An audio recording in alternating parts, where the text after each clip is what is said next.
जय हिंद भूतपूर्व सैनिकों। सर्वप्रथम आप लोगों का बहुत बहुत धन्यवाद कि आप लोगों की वजह से मेरे चैनल पे जो सब्सक्राइबरों की संख्या है वो 100 के पार हो गई है। अब आते हैं हम दूसरे टॉपिक पे। जैसा कि आप लोगों को पता ही होगा कि 28 फरवरी तक 2016 तक के लोगों का स्पर्श में माइग्रेशन हो चुका है। तो अगर आप 2021-22 का तो अभी जनवरी बैच रिलीज हुआ ही नहीं है, लेकिन आप अगर 2021, 20, 19, 18, 17, 16 किसी में भी अगर आप फॉल कर रहे हैं, उस टाइम आप रिलीज हुए हैं और आपके पास यूज़र नेम पासवर्ड नहीं आया है, तो आप लोग बिल्कुल भी इस डाउट में मत रहें कि आपका स्पर्श में माइग्रेशन नहीं हुआ है। आपका स्पर्श में माइग्रेशन हो चुका है। आपका मोबाइल नंबर ना होने की वजह से, बंद होने की वजह से या कोई टेक्निकल समस्या की वजह से आपके पास यूज़र नेम आईडी पासवर्ड नहीं आया होगा। और आपको मैं एक और जानकारी बता दूं कि अधिकतर लोगों का जो लाइव सर्टिफिकेट जमा करने की डेट है वो 31 मार्च 2022 है। जी हाँ, इस महीने की लास्ट डेट तक।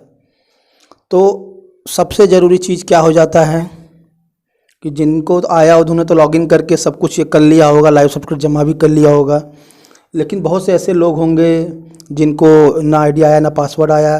तो उनके लिए बता रहा हूँ कि वो लोग बिल्कुल भी इस डाउट में मत रहें कि उनका स्पर्श में माइग्रेशन नहीं हुआ है। उनका स्पर्श में माइग्रेशन हो चुका है।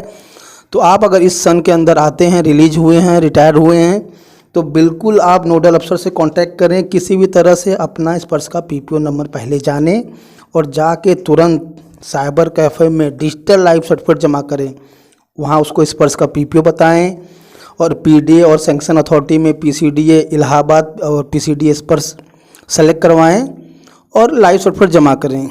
क्योंकि अगर आपका पेंशन रुकने का चांस रहता है या रुकता है तो एक ही कारण होता है, सबसे पहले वो है आपका लाइव सर्टिफिकेट जमा ना होना। तो आप लाइव सर्टिफिकेट का मैंने बता दिया कि 31 मार्च 2022 90% केसों में यही डेट है। कई लोगों का 28 फरवरी भी था, तो उनका पेंशन रुक भी हो गया होगा।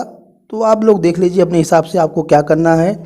मैं बीच इसीलिए वीडियो लेके आता हूँ कि जो बहुत ज़रूरी चीज़ें हैं जिसकी वजह से हमारी पेंशन पे इफ़ेक्ट ना हो, वो चीज़ें मैं बताता हूँ।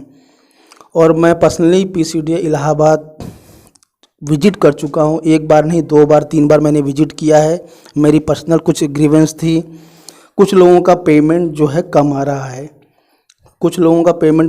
है, तो इसीलिए अगर जिनको आईडी पासवर्ड मिला है वो पहले अपना जाके इंटाइटलमेंट चेक करें, फिर कोरिजेंडम पीपीओ चेक करें।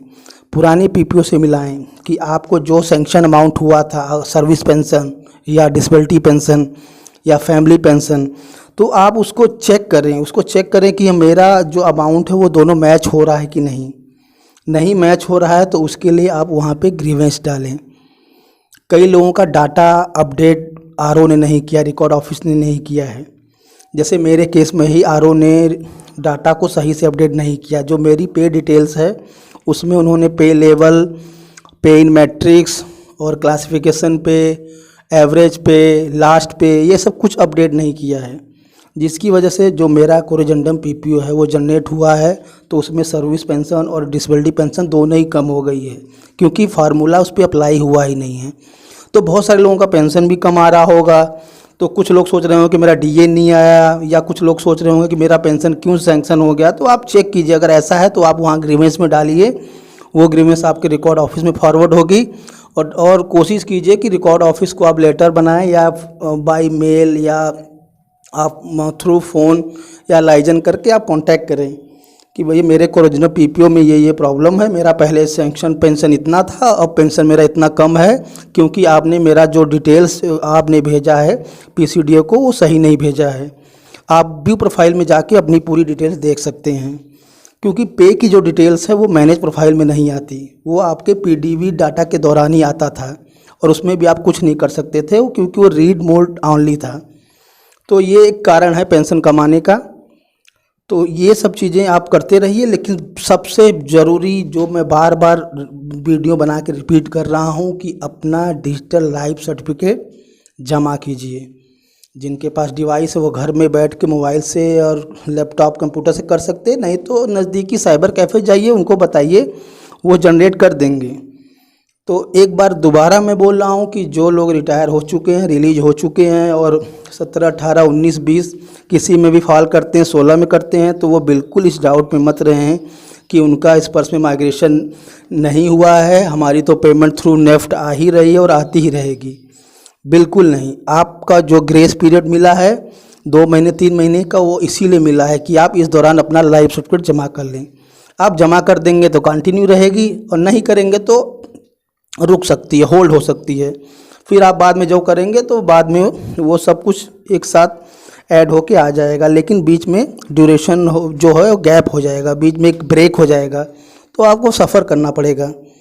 तो मेरा सबसे यही रिक्वेस्ट है एक बार कि पहले आप अपना DLC जमा कीजिए, उसके बाद आप अपना मैनेज प्रोफाइल में जो भी आपकी ग्रीवेंस है वो डालिए, जो अपडेट करना कराते रहिए, लेकिन सबसे ज़रूरी चीज़ कि आप पहले DLC कीजिए। Thank you very much. और लास्ट में प्लीज़ वीडियो को लाइक कीजिए और चैनल को ज़रूर सब्सक्राइब कीजिए। धन्यवाद। जय हिंद।